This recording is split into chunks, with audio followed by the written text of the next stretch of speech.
Today, very eye-opening experience. 3 pieces of our tour today. Seeing what the Bennett family has gone through for the last year and how much their lives are still upended, how much work they still have to do to get their family back to normal, what it's done to their household economy. It's something that's going to affect them for years.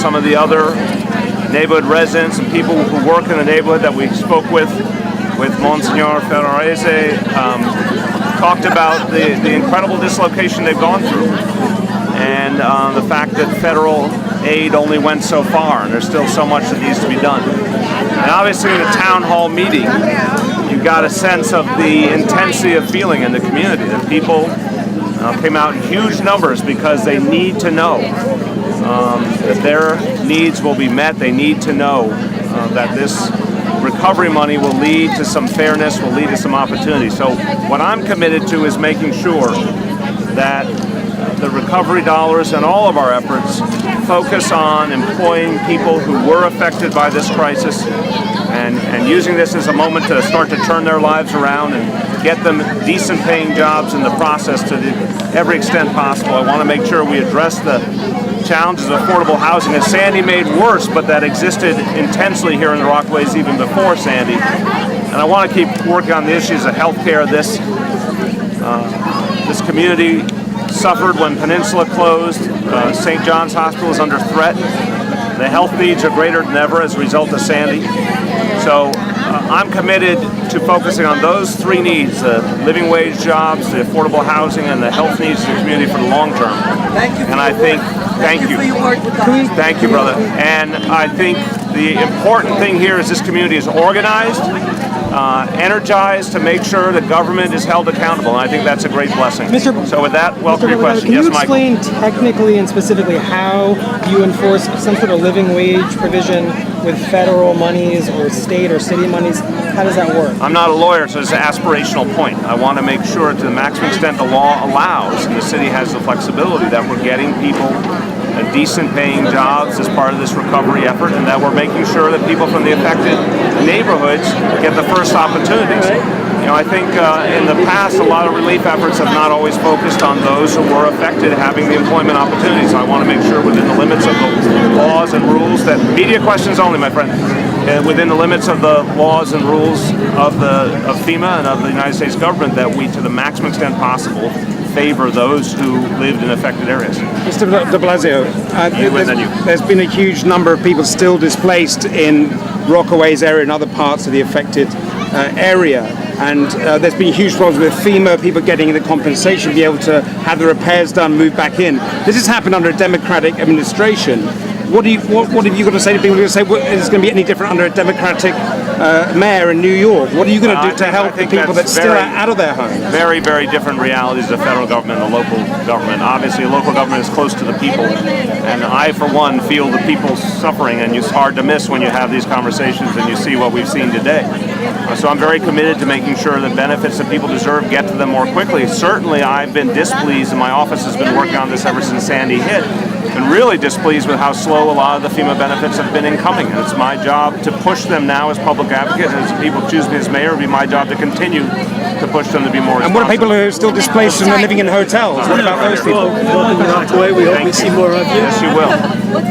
The biggest disaster facing Rockaway, short of another superstorm, is the Bigot Waters Act. What Mayor can you do about it?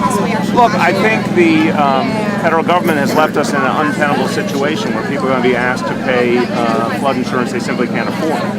And I think we have to use every power we have to convince the federal government either to delay the implementation or to come up with some kind of subsidy that makes it possible for working class and middle class people to handle that insurance level. To me, this is the ultimate unfunded mandate, but it's affecting families, not local government. It's hitting families right over the head like a 2x4, and a huge number of families can't afford it. Do you expect to continue to keep the same people in place while working on it now in the administration with the recovery? I don't get into the details of personnel. I think it's presumptuous until the people have spoken on November 5th. In general, I've said if the people choose me mayor, I'm going to be looking to bring in new people. But in the case of recovery, we've looked very closely at the current personnel in the name of continuity and be careful with the choices we make. What are the people we One question at a time, guys. Please.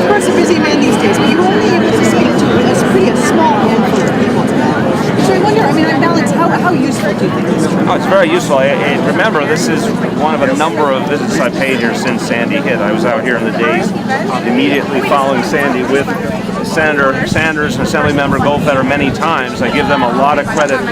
They were very hands-on in addressing the needs of the community, and Senator Sanders and I actually had the experience of going out well into the night, making sure that some light towers were placed in strategic places so that people could have light in a situation where so much of the Rockaways was plunged into darkness for days and weeks on end.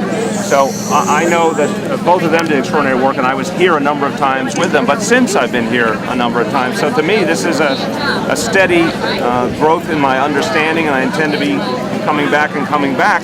This problem will take a long time to solve, and the next mayor has to be hands-on about it. We've heard a lot of one question at a time. We've heard a lot of palpable fear today from residents about another storm coming and what's going to happen. In your administration, what resiliency measures would you give the people of Rockaway, and how do you help them? As everyone in this group knows, I have no trouble disagreeing with Mayor Bloomberg when I think he's wrong, but I think on the broad strokes of his resiliency plan I agree with. I want to use that as the template to begin.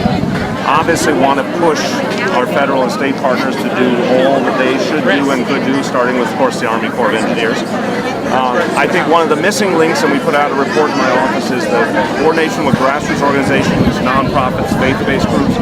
I think there was a lack of cognizance before Sandy of just how much we would depend on them when things really got tough, and you saw how it played out, how much nonprofits and faith groups and neighborhood groups really led the way in a lot of relief. So I want, going forward, to integrate them into our emergency planning, to make sure that they have access to fuel supplies if, God forbid, fuel is limited. I think we need to take a much more grassroots approach to preparation this time. But you would implement much of his resiliency As I've said many, many times, yes. Do you plan on visiting any other communities affected by Hurricane Sandy, like Seagate? Well, I've been to Seagate, and I intend to go back. And this is going to be an ongoing thing, not just in these coming weeks, but going forward. I've been to Coney Island, been to Seagate. Look forward to going back to both. We want to stop the Your opponent Yes. is talking about building. Your opponent is talking about building jetties. He says that's what we need to make sure that the next storm doesn't cause as much destruction. Do you believe that that's a good idea? In certain places, but again, my broad view is that the resiliency plan put forward by the Bloomberg administration is a good model to start with. I very much think that some of the things that worked well even during Sandy, like the dunes that had been built up, made a major impact. I wanted to see us do a lot more of that, a lot more wetlands restoration. So it's a variety of measures that depends on the area, obviously. But I think those more natural approaches are the ones that seem to work the best. What would you write in We have time for two more questions. How involved would you be in the fight to keep Peninsula Hospital open? And as mayor, what would you vow to do to keep St. John's Hospital open? Well, I was I can't remember if it was one or two of the rallies for Peninsula and tried to assist in every way I could in keeping Peninsula open. I've been to one of the rallies already to keep St. John's open. The St. John's situation is developing. I think, thank God, it's being caught early, and there's plenty that the state and city can do to protect St. John's, and it would be a high priority for me. What would you write in that letter of recommendation?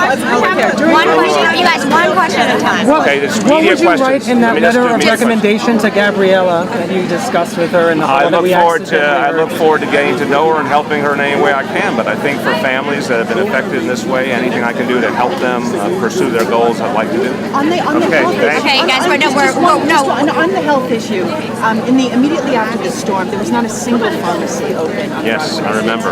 And there were people with diabetes, with hypertension, who couldn't get them meds. Yep.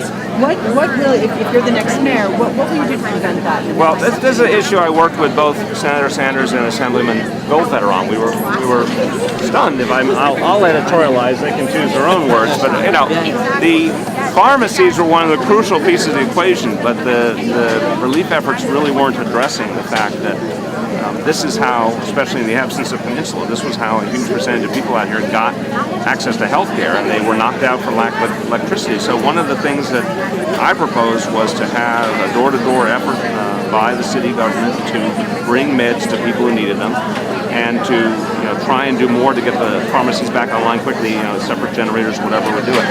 And I think this was a case where the administration was not particularly receptive to these type of approaches, but I think we learned a lot, sadly, that we need to apply next time. As you know, those lifelines that happen at the grassroots level have to be recreated immediately.